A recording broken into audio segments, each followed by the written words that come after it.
All right. Am I live? Welcome back to our third anniversary celebration discussions.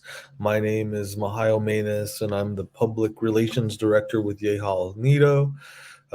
Today, uh, we are just kind of highlighting a lot of our programs and just running through some updates to let you guys know what we've been doing. And we're very happy to have our staff members joining us today.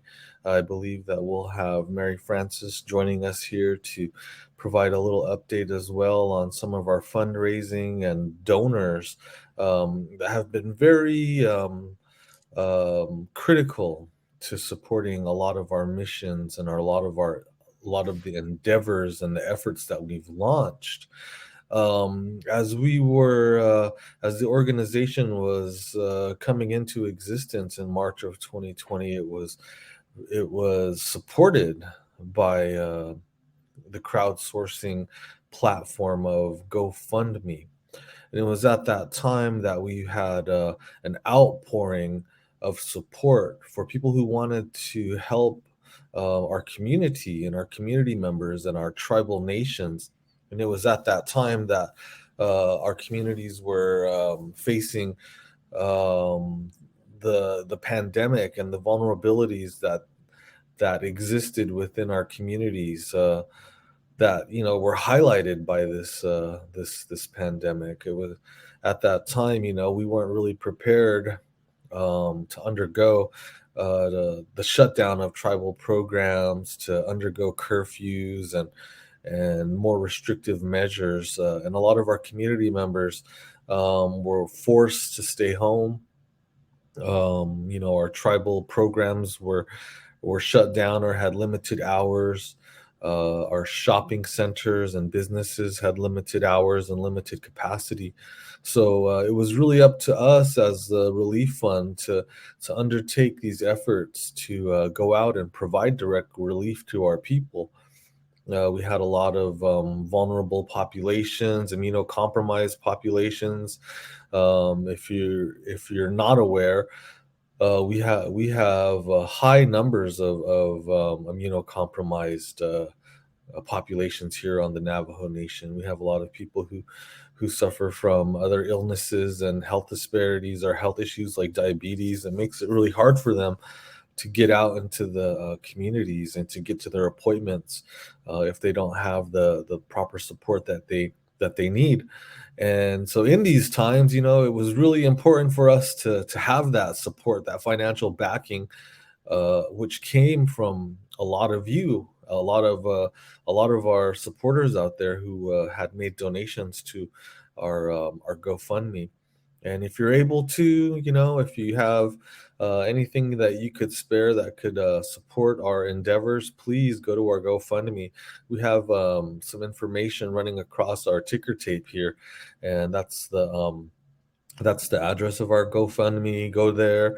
If you can donate anything, it really helps. We've been able to implement direct relief programs during the Delta surge.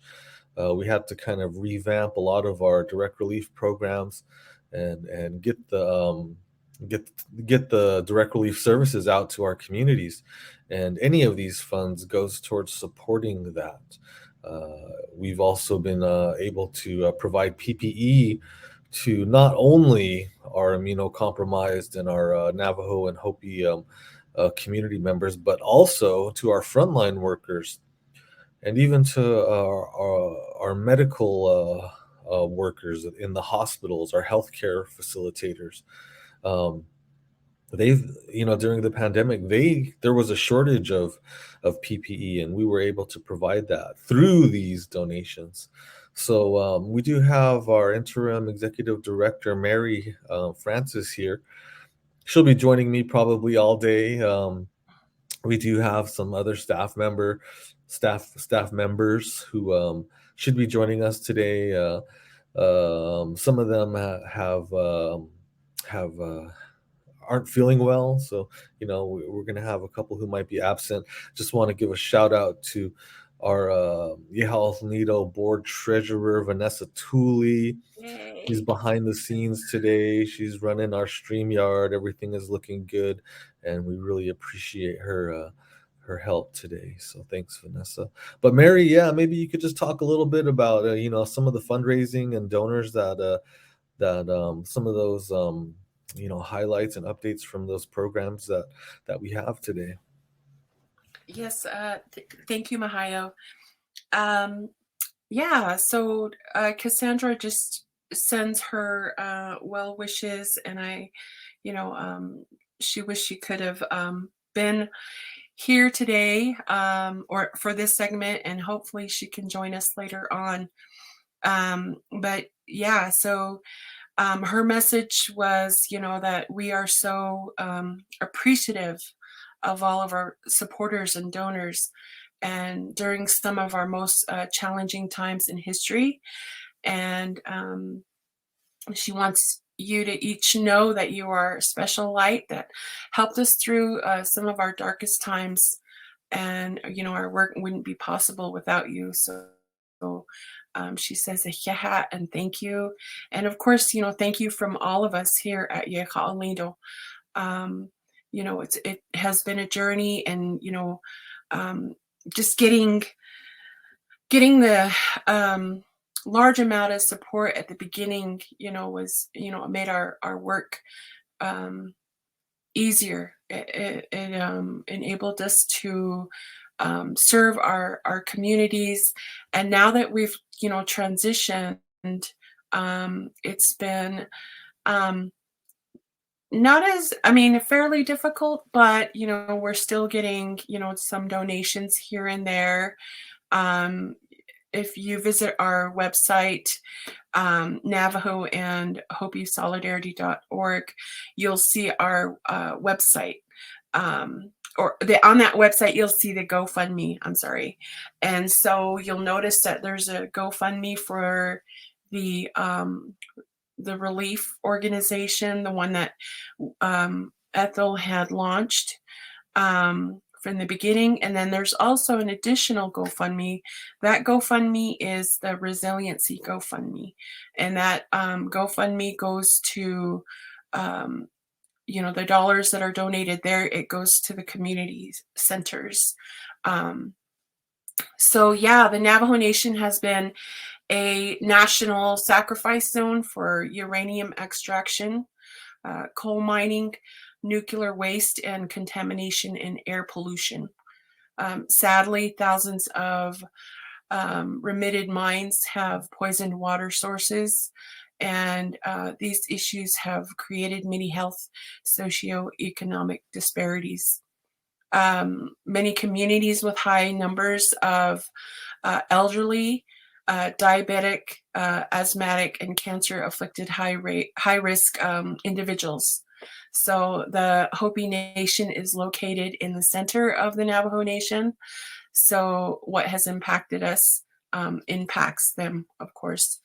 So there's been no investment in Indian country and a lack of infrastructure, which exacerbates rates of COVID-19 in our communities.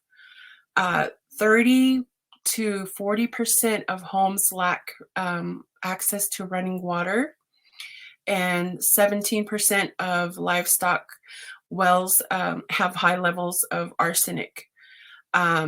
If there's no running water in homes, our people have to travel many miles to get access.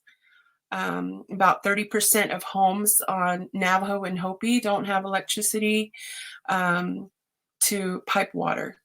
The Navajo Nation and Hopi Reservation are extreme food deserts with only 14 grocery stores on the 2 reservations to serve 180,000 people who live in the territory, larger than West Virginia, or larger than the combined area of Vermont, New Hampshire, and Massachusetts, just to give you, an idea of how large of an area that, that's underserved.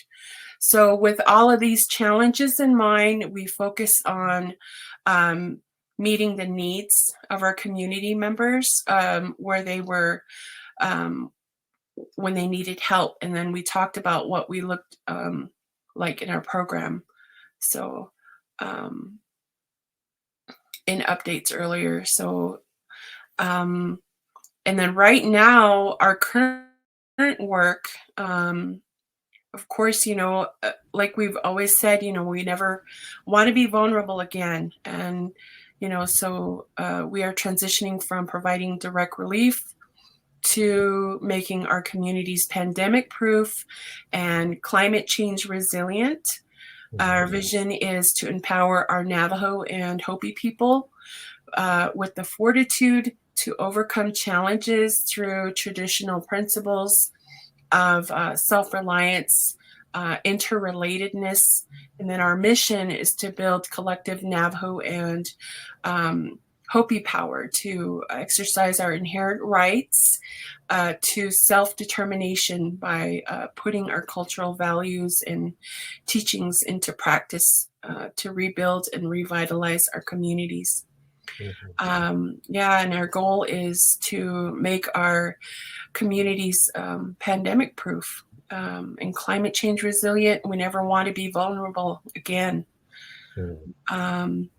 Our initiative to advance these long-term goals is to launch community centers that will infuse remote and underdeveloped communities with resources that will flight to the natural leadership and entrepreneurship to our communities and serve, as an innovation hub at the local level. And as Mihio has mentioned before, at our very first live, each community center will have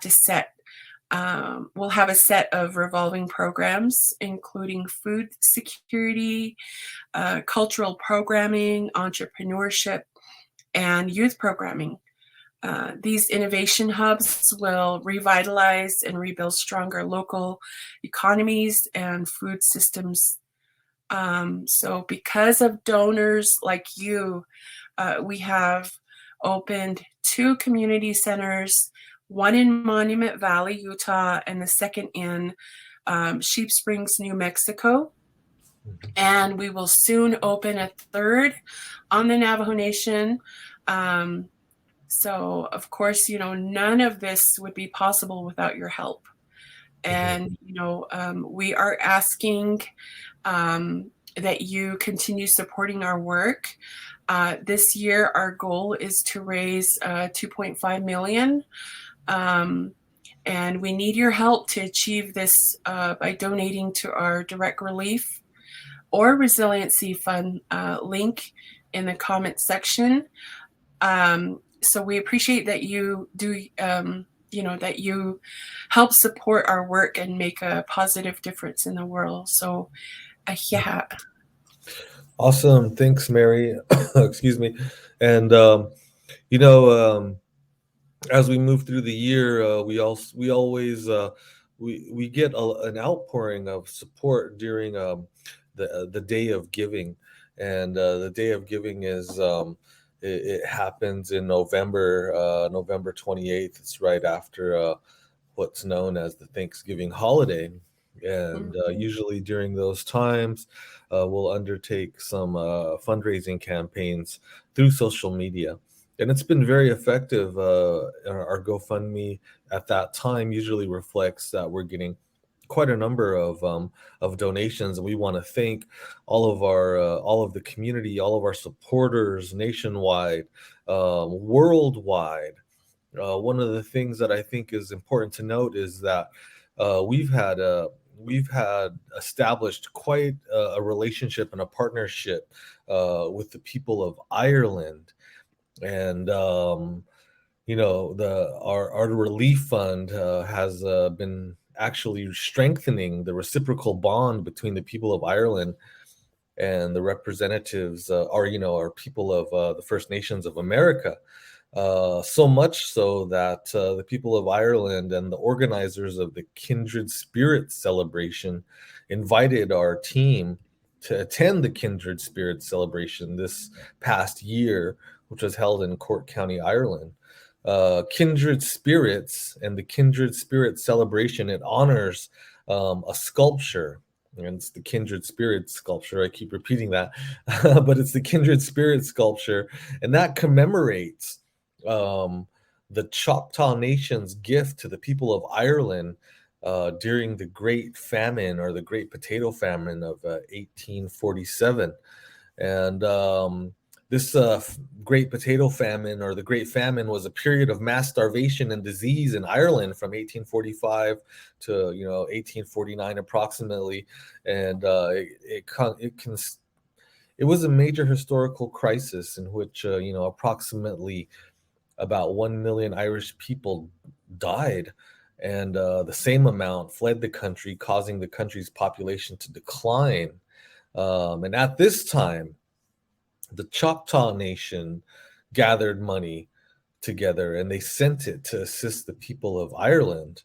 And that was quite um, that was quite a gift and quite an expression of support. And the Choctaw people and the people of Ireland have been very grateful to the Choctaw nations and the indigenous nations, the first peoples of America, for this gift. Now, 173 years later, this goodwill has been reciprocated to the Navajo and Hopi nations during the COVID-19 pandemic. And the Irish people have made major donations to our GoFundMe page. We want to always acknowledge and thank them for that. At the time, when our GoFundMe was launched and we started to notice this, we started to see comments on our GoFundMe page that was referencing the history between the Choctaw Nation and Ireland, and that was really interesting for us to see. Between 2020 and 2022, the people of Ireland have donated over $1 million to the relief fund. That's incredible. It's totally awesome. And we're just so grateful for their acts of generosity, and their support to our organization and to our efforts. And so we want to continually let them know that we're thankful to them, and we're thankful to the generosity of their people. They donate still to this day on a monthly, weekly basis.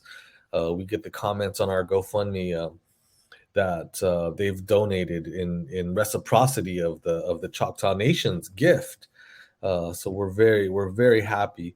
Currently, and in total, we've had over 29,000 Irish donations, just individual donations to our GoFundMe page. It's probably over 30,000 now, because it's just, they've been incredibly supportive. The support from the people of Ireland has helped the relief fund protect and save lives, by contributing to our direct relief programs. Yes, back in July, we were invited over to Cork County, Ireland, and we had representatives from our team attend the celebration, and they were able to go to press conferences and provide interviews. So it was a really great time. At that time, from our team, we sent over our former Tipping Sky Community Center, Shondine Herrera, Mary went, our board treasurer Vanessa went. She's the one kind of manning our StreamYard today, and Also, we had our board member Jessica Stago. So, you know, we also want to just make sure that we acknowledge that we had leaders there from the Cherokee Nation, the Crow Creek Sioux Nation, also Chickasaw Nation, and we had some other indigenous relatives who had went over there to celebrate. That was a really cool celebration. You guys were welcomed very nicely, huh, Mary? Like they were able to kind of facilitate our travels and just welcome us, I guess. Yeah, yeah, they were very hospitable, very welcoming. You know, they they were just very nice and welcoming to us, and we appreciate their hospitality. Kindred Spirit played a really big role in that, and thank you to Kindred Spirit for taking us to Ireland. But we do have we want to, I guess, touch up on the details later on. We do, as the day goes on, we want to make sure that we share a little bit more information on the trip to Ireland Mhm. and in the partnership segment. So it was Yeah. awesome. We really loved it. My son had a chance to go, and this morning, when I was taking him to school, I was like, "Can you believe, we're on our, third anniversary?" And then we started talking about Ireland, and I said, "Can you believe we actually went overseas to another country?" And it was really something else to meet the generous people of Ireland, the Irish. So yeah, you do have beautiful land, um, and we're just very appreciative of all your support and all your donations, and Mhm. hope that we can continue um, working together. Mhm. So Yeah, yeah, definitely, and we will touch on that in our partnership discussion, our partners discussion. But it's important to note that as we talk about donations and fundraising, um, just how important the people of Ireland have been in terms of supporting the relief fund, by donating over $1 million. I mean, that's incredible to our organization. It's just it's gone so far in terms of supporting the direct relief programs that we've undertaken. And when we talk about these things, um, we really had to be resourceful during the pandemic in terms of trying to get these supplies to our communities. There was a disruption in the supply chain. Oftentimes, it's funny to say this, but oftentimes our Navajo shopping centers are on kind of at the bottom of the list in terms of distribution and being restocked. When you During the pandemic, when you had seen shopping centers across the nation with aisles that were cleared out because people had just gone through and just hoarded groceries and supplies, that trickled down to our Navajo Nation shopping centers. We didn't have a lot. We didn't have a lot of things on our shelves, and we had to really be resourceful. We had to also, have volunteers in the city go out and shop for us. Vanessa was one of them, and get these supplies, and we had to get vehicles that would transport those supplies up to the reservation. And then we had to get our volunteers trained. We had to sanitize all of these supplies and get them out into the communities. And that's what this funding went towards. When you talk about $1 million, you might think, "Oh, wow, that's a lot of money," mhm. and it is a lot of money. But to undertake this type of an operation was costly, and that's where some of this money from the people of Ireland, uh, all of the money, but all of the money that was donated, that's where this went towards. We Yeah, well, yeah. as Mihio mentioned, the in the grocery stores, I mean, the aisles were bare. There wasn't fresh produce like we were all used to. So we had to think fast, and we had to reach out to our um, like the larger companies that can ship us bulk order, and that saved us.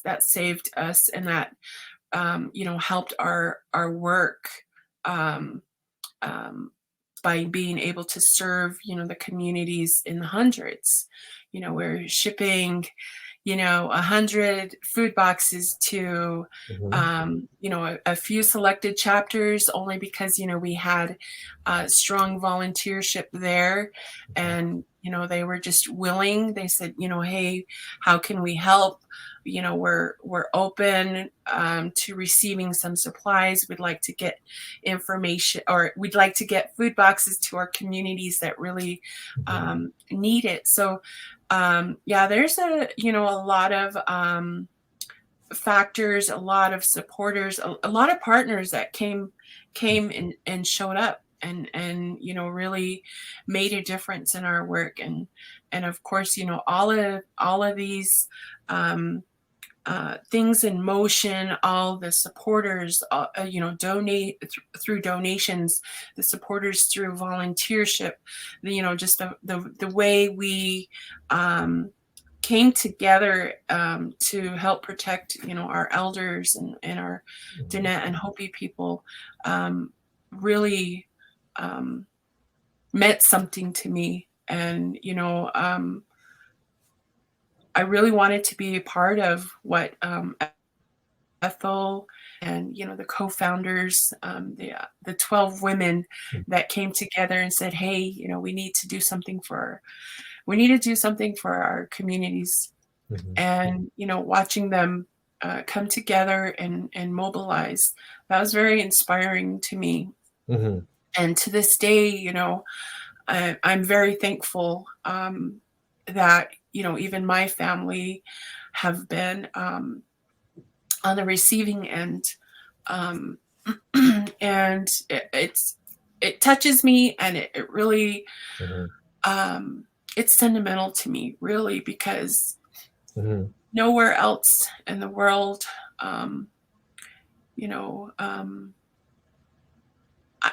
especially here on the Navajo Nation, with the government not being able to mobilize as quickly as a grassroots organization, that really showed, how we love our people, our Dene and Hopi people.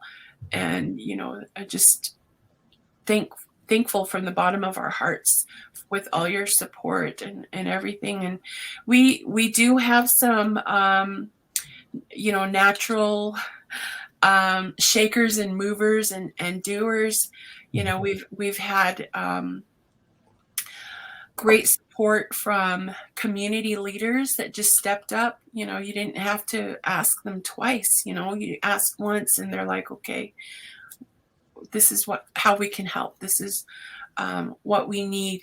And, we'll worry about getting supplies to these people. And so it's really nice to have that collaboration, and, it made some parts of our work easy.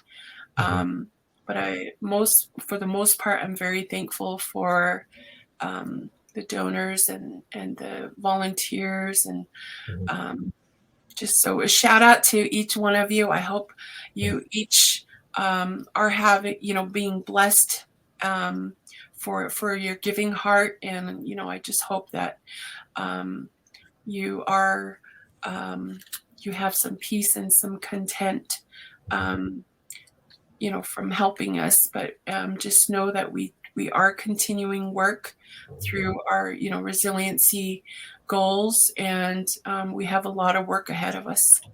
Yep. Yeah.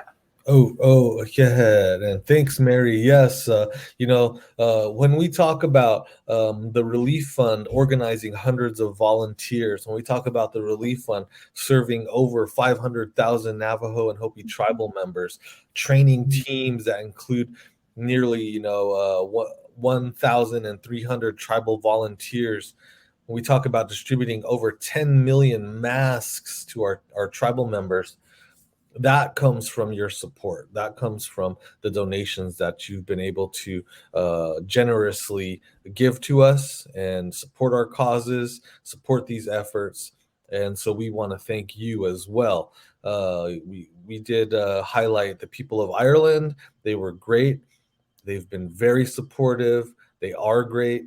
Uh, but everybody else who has donated as well, we're wanting to just extend our thank you to you today. And we want to just keep, we want to ask if you're able to just to continue to support our efforts.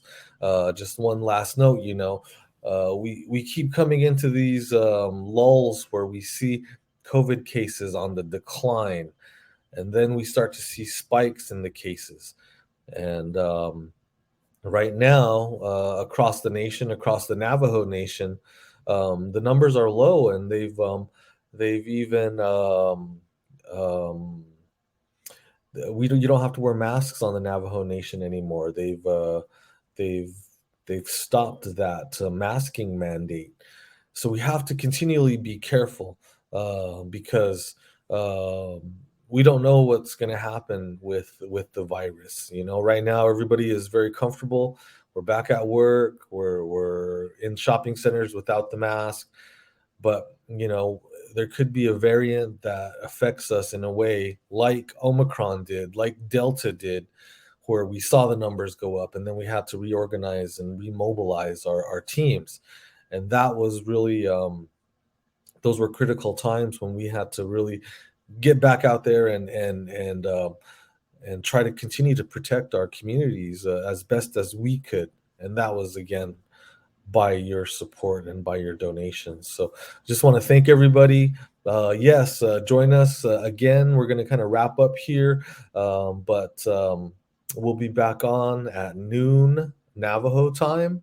In about a half hour, we'll have a Seahawks Hour presentation. We'll have some guests with us. So we just want to thank you guys and continue to tune in, and we appreciate your viewership today. And we'll see you in a minute here. So yeah.